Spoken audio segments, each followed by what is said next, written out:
CTD का बड़ा action. Punjab के शहरों को बड़ी तबाही से बचा लिया गया है। भारतीय एजेंसी रॉ के 12 दहशतगर्द पकड़े गए। ये अफराद मुख्तलिफ मकामात पर दहशतगर्दी का इरादा रखते थे, जबकि मुल्ज़िमान से मज़ीद तफ्तीश जारी है। आइंदा दिनों में मज़ीद इंकशाफात मुतवक्किल।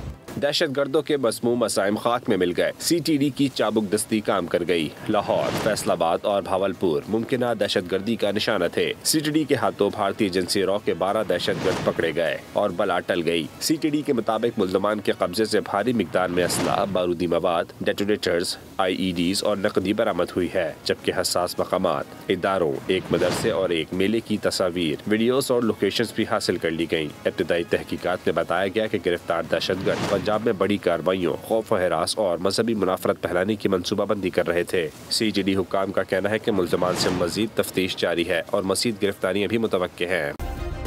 सब्सक्राइब करें और बेल दबाएं ताकि कोई खबर रह न जाए।